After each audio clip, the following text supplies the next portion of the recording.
मैं हूं देवंकुर वधावन और आप देख रहे हैं राजस्थान तक। कहते हैं बच्चों की मौत से बढ़कर माँ बाप के लिए कोई दुख हो नहीं सकता, पर लगता है कि राजस्थान के कोटा के जेके लोन सरकारी अस्पताल के डॉक्टरों और अन्य चिकित्सा स्टाफ को इस बात से कुछ खास फर्क पड़ता नहीं है। पिछले साल के दिसंबर महीने में ही केवल 100 बच्चों की मौत हो गई थी वहां पर, जिसके बाद राजस्थान में काफ़ी और देश में काफ़ी ज़्यादा आलोचना का सामना करना पड़ा था अशोक गहलोत की सरकार को, सरकारी ढांचे को, अस्पताल को। पर उसके बावजूद जो ज़मीनी स्तर पर चीज़ें हैं उसमें कुछ खास परिवर्तन हुआ नहीं है। 24 घंटे के अंदर 9 नवजात शिशुओं की मौत की खबर दिल को दहलाने वाली है। वहां पर बुधवार रात को ही 5 नवजात की मौत हो गई, जिसके बाद परिजनों ने हंगामा किया। जब हॉस्पिटल के स्टाफ को रात में कहा गया कि बच्चे रो रहे हैं, उनकी तबीयत खराब है, तो चिकित्सा स्टाफ के द्वारा जो रिस्पॉन्स किया गया वो काफ़ी कैलस था।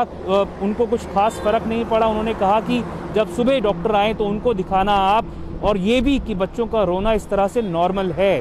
हालांकि पिछले साल जब दिसंबर के महीने में 100 बच्चों की मौत हुई थी तो उसके बाद सरकारी अमले पर काफ़ी ज़्यादा बीजेपी की तरफ से हमला किया गया था।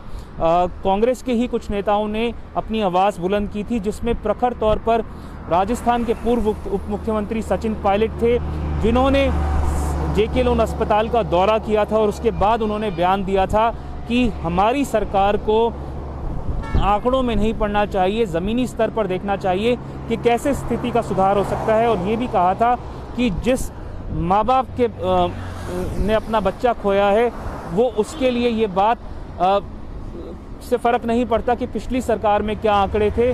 उसके बाद जो राजस्थान के चिकित्सा एवं स्वास्थ्य मंत्री हैं डॉक्टर रघु शर्मा, उन्होंने पलटवार किया था और काफ़ी ज़्यादा रस्साकशी और सियासी बयानबाजी हो गई थी। पर उसके बावजूद अब तक जो ज़मीनी स्तर है राजस्थान में, जो स्थिति सुधरनी चाहिए थी सरकारी अस्पतालों की, वो उस तरह से नहीं सुधर पाई है। जेके लोन अस्पताल के जो 9 बच्चों का मौत की खबर सामने आई थी, उसके बाद राजस्थान के स्वास्थ्य मंत्री ने सामने आकर कहा है कि इनमें से जो 3 बच्चे थे वो मृत लाए गए थे अस्पताल में, और 3 बच्चों को जन्मजात बीमारियां थी, जिसके अलावा बाकी 3 बच्चों को सीओटी की वजह से की मृत्यु हुई है उनकी। हालांकि ये जो सारी बात है, जो वर्जन है, ये उस रिपोर्ट के ऊपर बेस्ड है जो कि उन्होंने अस्पताल के अधीक्षक और प्रिंसिपल से मंगवाई थी। तो खुद स्वास्थ्य मंत्री ने कोटा दौरा करने का नहीं इसमें सही समझा, वहाँ से रिपोर्ट मंगवा ली, और जो वहाँ के डॉक्टर, वहाँ के प्रिंसिपल अधीक्षक ने कहा उसके बेसिस पे उन्होंने कह दिया कि जो 9 बच्चों की मौत हुई है उसके इस तरह से वो मौतें हुई हैं। हालांकि उन्होंने ये ज़रूर कहा कि अशोक गहलोत खुद इस मामले को लेकर गंभीर हैं और वहाँ के स्टाफ को कह दिया गया है कि एक भी बच्चे की मौत लापरवाही की वजह से नहीं होनी चाहिए। पर क्या इस तरह की जो एक्सप्लेनेशन है या सफाई है, वो जिसके बच्चे मरे हैं, जिन परिवारों ने अपने घरों का जो दीपक है वो खोया है, उनके गले उतर सकती है क्या ये बात लाजमी है कि पिछले महीने दिसंबर के महीने में जो 100 बच्चों की मौत हुई, उसके बावजूद इस दिसंबर में फिर से 24 घंटे के अंदर 9 बच्चों की मौत हो गई। कहीं ना कहीं सरकार को सामने आकर जवाब देना चाहिए। अगर अपने खुद के मंत्रियों को जवाब नहीं देते तो उनको बताना चाहिए कि सरकार क्या कर रही है, और जनता जो है प्रदेश की उसके सामने आके बताना चाहिए।